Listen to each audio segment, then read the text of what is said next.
In the top stories, OECS contingent to meet with education officials.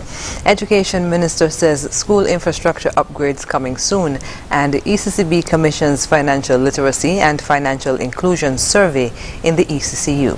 The details on these stories and more after the break. Ooh la la! See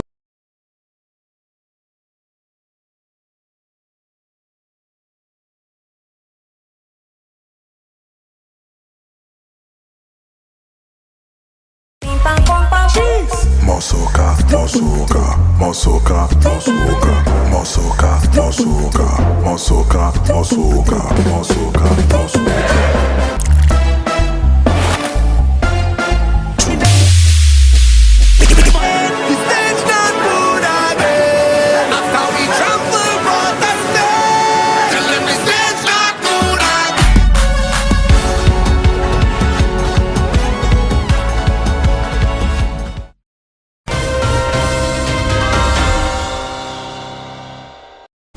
Hello and welcome to the ZIZ Channel 5 newscast. I'm Carla Berridge.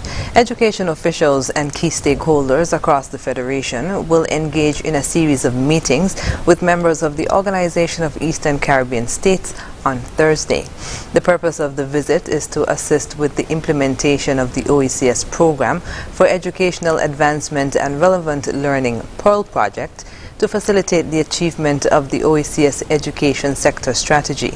The visiting contingent will meet with program directors, project managers and senior technical specialists as they chart the way forward to a successful implementation of Pearl in the Federation. One component of the OECS Pearl project is the Special Education Needs Survey SEN, which was launched in the Federation on Monday, September 26th and ends on Monday, October 31st. Infrastructural improvements to educational institutions are high on the agenda for Education Minister Honorable Jeffrey Hanley. This decision follows a series of meetings the minister has had with the management teams of schools in St. Kitts to hear about their issues. Minister Hanley explained his phased plans in a post-meeting interview at the DHB Primary School on Wednesday afternoon. I am dealing with situations where school bathrooms have not been functioning for about 10 years in some cases, and I took it as a part of my project. I have visited all of the school bathrooms thus far, and I was able to engage the Ministry of Finance, who have seen the same vision. And what we are doing right now, we are going into a bathroom renovation project where we are bringing all of our bathrooms up to date in the primary schools and the secondary schools, because you cannot have your students function in the classroom and cannot use the bathroom properly. He said another phase includes electrical upgrades to increase the number of outlets per class. Air conditioning units will also be considered. Minister Hanley said the third phase takes into account replacement windows and doors. The third phase we are working into is the window replacements in a number of the schools, because sad to say, I had the shock of my life visiting a school and there are no doors in some of the classrooms and no windows, and I can't believe that that is St. Kitts, a country that seems to be, rich as we would want to put it. And that is something that I am immediately working towards, because there are certain standards that must be maintained in our schools. We know for a fact that maintenance has been a problem in St. Kitts for quite a number of years. Following DHB Primary, the next stop on the minister's tour of schools on Wednesday was the Sadler Secondary School. Tours will continue throughout the rest of the week. The Eastern Caribbean Central Bank ECCB has commissioned a financial literacy and financial inclusion survey for the 8 ECCB member countries. The survey of financial literacy and financial inclusion seeks to gather information about the public's awareness of financial products and services, as well as usage and access to these offerings. The data will support the ECCB's efforts aimed at increasing the availability of and access to financial services services for the residents and citizens of the ECCU. The ECCB anticipates that the survey's result will assist with the identification of strategies to promote financial inclusion, which may contribute to poverty reduction and more inclusive growth across the region. The survey is being executed with the financial support of the World Bank funded Caribbean Digital Transformation Project, which is being coordinated by the Organization of Eastern Caribbean States Commission. Administration of the survey is expected to be completed by the end of November. The ECCB encourages citizens and residents of the ECCU to participate in this exercise if approached. As Teachers Appreciation Week 2022 approaches, the St. Kitts Teachers Union has announced their plans for the week in early October. The activities begin with 2 church services to be held on Saturday and Sunday. Retired Teachers Appreciation Day will be observed on Monday, October 3rd. World Teachers Button Day will be celebrated on Tuesday, October 4th. World Teachers Appreciation Day will be celebrated on Wednesday, October 5th. There will be a reception for new teachers on Thursday, October 6th, and Teacher Empowerment Day on Friday will round out the week. After the break, Ambassador Lin calls on Education Minister, and Carnival Committee says circulated Sugar Mass 51 calendar of events is fake. Stay with us. Elevate your experience with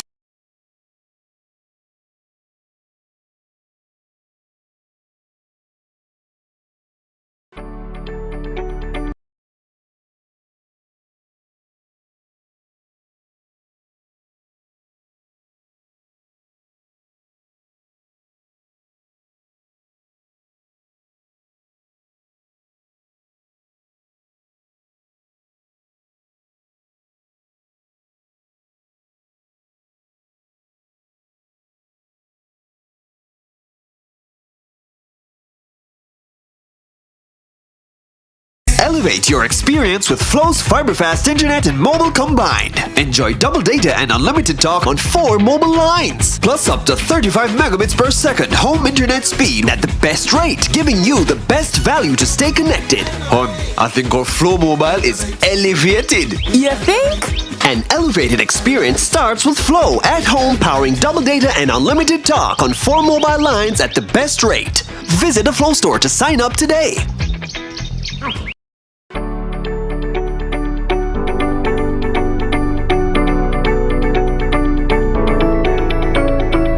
You came just in time, as this is our double cashback coupon period. After you receive your purchase, you come back in the office and receive your coupon for free groceries.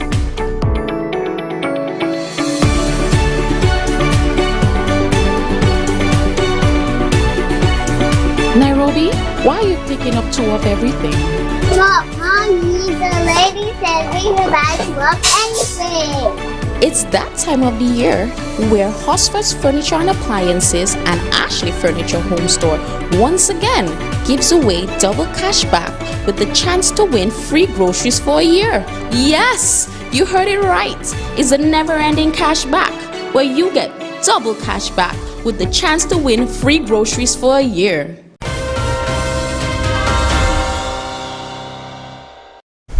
Welcome back. Minister of Education, Honorable Dr. Jeffrey Hanley, welcomed a courtesy visit from His Excellency Michael Lin, Resident Ambassador of the Republic of China Taiwan, to the Federation of St. Kitts and Nevis on Tuesday, September 27th. During the visit, Ambassador Lin gave insight into the continued investment made by the government of Taiwan in the development of the Federation's human resource through its annual provision of tertiary education scholarships. Annually, we will provide the students two different scholarships, MOFA and the ICDF scholarship for the students to seek their tertiary education in Taiwan. Next year, we will increase the number of the students for the MOFA scholarship to 10 students. And for the ICDF, that would be a little bit different because ICDF, the applicants has to compete with other students from our allies in this region. Ambassador Lin went on to explain the differences between the MOFA and ICDF scholarships. The ICDF scholarship, all the subject is more linked to the national development. They will be focused on agriculture, civil engineering, IT, or the other medicals or public health. So the subjects are taught English, so the students don't have to go to the first year in learning Mandarins. That will save their time to complete their study in Taiwan. But for the former MOFA scholarship, because all the subjects are taught in Mandarin, so they have to spend the first year to study Mandarin in the language center to study Mandarin. So altogether, the scholarship for the MOFA students are 5 years. And for the ICDF, it depends. It may be 4 years. Doing for the master degree or even PhD degree. So it may be 2 years or 3 years. It depends. Ambassador Lin expressed hope for future enhanced and strengthened diplomatic relations between the Federation and the Republic of China-Taiwan and congratulated Minister Hanley for his success during the recently held elections. Minister Hanley expressed gratitude to the ambassador on behalf of his ministry and the people of St. Kitts and Nevis. I want to thank you for the courtesy call this morning. And of course, you know that St. Kitts and Nevis, we have been enjoying a relationship with your country for almost 40 years. And on behalf of the Prime Minister and the Federation, we want to thank you for your contributions that you have been making over these many years. I'm happy to learn that we would have an increase in our scholarship opportunities for our students to travel off to Taiwan, because as the Minister of Education, of course, this is deemed very important and as a priority area for us as we try to do training at all levels.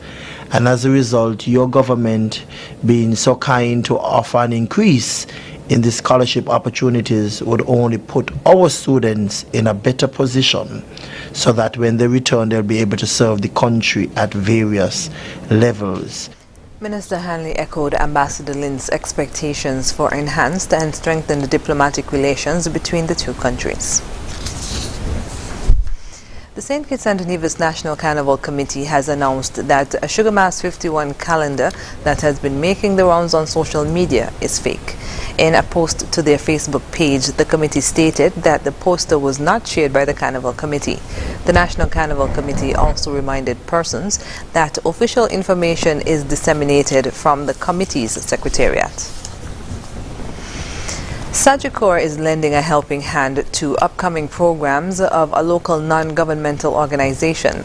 Recently, Sagicor officials met with the representatives of Lake Health and Wellbeing to hand over a check and discuss upcoming support for the NGOs initiatives across St. Kitts and Nevis. This is part of Sagicor's corporate social responsibility initiative, Helping Hands, that will see the company working to uplift 3 NGOs following the submission of more than 200 applications from various charities across the Southern Caribbean. Lake Health and Wellbeing in St. Kitts and Nevis, the Deaf Heart Project in Barbados, and Serval Life Centers in Trinidad and Tobago were chosen to receive support from the insurer until the year end. Each NGO will receive US $10,000 in support from Sagicor, along with in-kind assistance where suitable, as the company seeks to lend a helping hand to each of the NGO's current major initiatives. In the case of Lake Health and Wellbeing, the funds will be used to implement a series of chronic disease self-management workshops for people living with non-communicable diseases in St. Kitts and Nevis. On Friday, September 23rd, nationals from across the United Kingdom came together in London after a 2-year hiatus to celebrate the nation's independence at the headquarters of the International Maritime Organization. Officiating Pastor the Reverend Guy Hewitt spoke about the importance of self-reliance and working together as a small independent island state and keeping faith with self-community and country. High Commissioner His Excellency Kevin Isaac brought greetings and well wishes from Prime Minister Honorable Dr. Terence Drew and Foreign Minister the Right Honorable Dr. Denzel Douglas.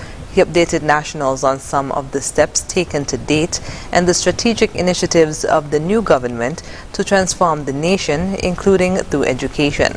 Mr. Isaac urged nationals to keep faith with their fellow brothers and sisters, to look out for each other, to come together to refocus our collective efforts, redesign our vision, and recreate and prosper our federation.